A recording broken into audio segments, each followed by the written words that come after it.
Good morning, everyone.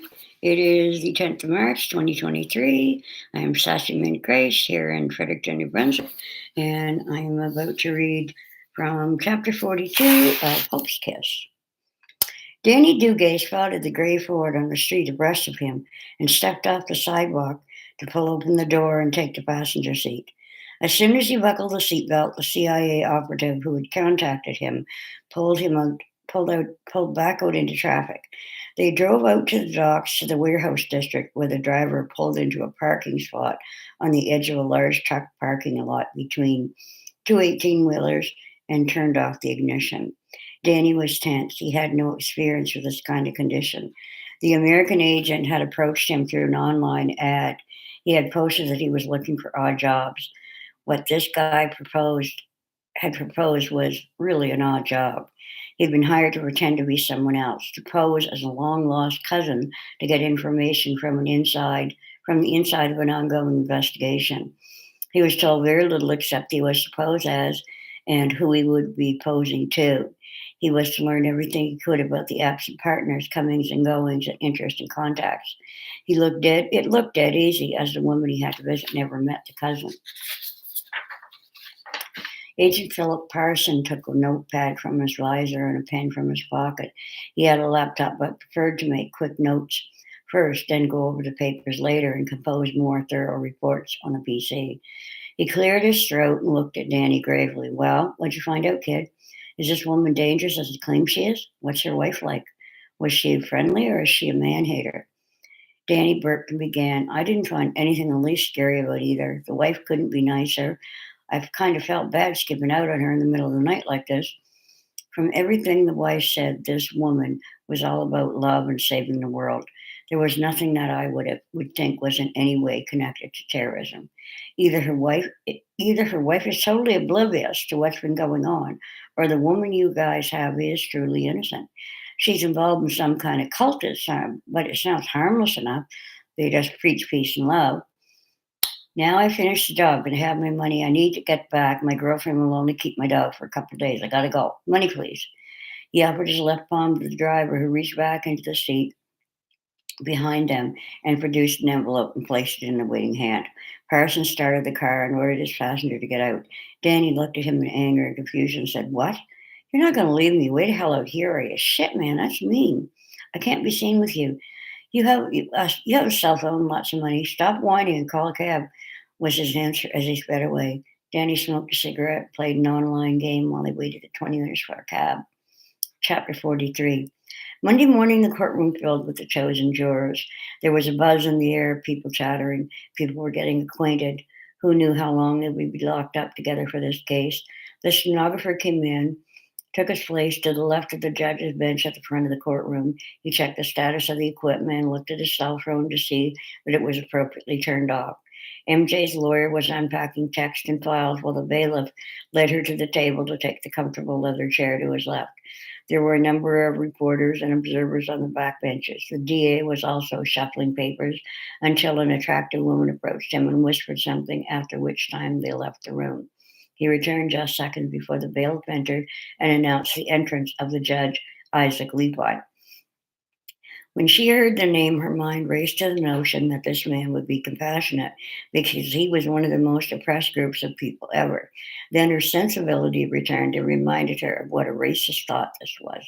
To think she could base her judgment on a stranger because his name was a certain ethnic group was racist. She sighed sadly at her tendency to want to quickly sum people up.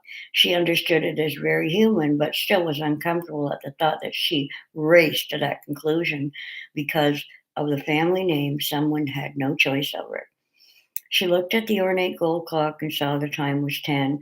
The sun was streaming in through the windows onto the light hardwood floors and benches. She noticed motes of dust in the air that reminded her of the day she was looking out the window from her room from her writing desk and spotted these tiny white flecks. She studied the sight. Was she losing her mind? It wasn't snowing. What was she seeing? Was the thing tissue was the thin tissue of reality, the thin tissue of reality dissolving before her eyes. She let it go and went and got lunch. When she returned, she checked again. She could still see the tiny white spots out of the window when she looked up in the sky. Was she hallucinating? She asked Carrie to come and check. Carrie couldn't see the spots. Nonetheless, MJ Googled what it was she might be seeing and discovered she was seeing white blood cells in the blood in her eyes, referred to as the blue field of entopic phenomena. All the routines necessary to begin a case were finally complete. She looked out at the jurors. There were 7 women and 5 men. They ranged in age from late 20s to 60s. The group was peppered with Asians, Puerto Ricans, African Americans, but predominantly white. She remembered reading that Muslims can't stand in judgment of others unless they were trained by the church to do so. They could legally resist federal jury duty by marking excuse based on religion. The DA stood up and called the first witness scheduled. This was a member of the Federal Office of Information Security. Tom Wells was a balding, pot-bellied man in his 50s who wore mutton chops. It didn't seem to matter what he tried. His hair always looked disheveled. As soon as he finished being sworn in, he walked up to the witness box and seated himself. Delbert Mansfield picked up his Mont Blanc pen and began to toy with it. He began, "So what was discovered on the computers confiscated from the Hope household, Officer Wells?" "We discovered that the user was interfaced with a worldwide network of a group based in Israel," Adia continued. "And what does this mean to our national security? Can you explain to the not so computer literate?" "Yes, sir. It's about a denial of service attack, or DOS attack, or distributed denial of service attack, or DDoS attack. This is an attempt to make a machine or network resource unavailable to its intended users. Although the means to carry out motives for and targets of a DOS attack may vary, it generally consists of efforts to temporarily or indefinitely interrupt or suspend services of a host connected to the internet.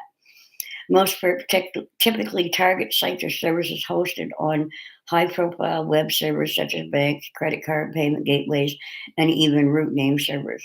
DOS attacks are also being used as a form of resistance. DOS, they say, is a tool for registering dissent. Richard Stallman has stated that DOS is a form of internet street protest. The term is generally used relating to computer networks, but is not limited to this field. For example, it is also used in reference to CPU resource management.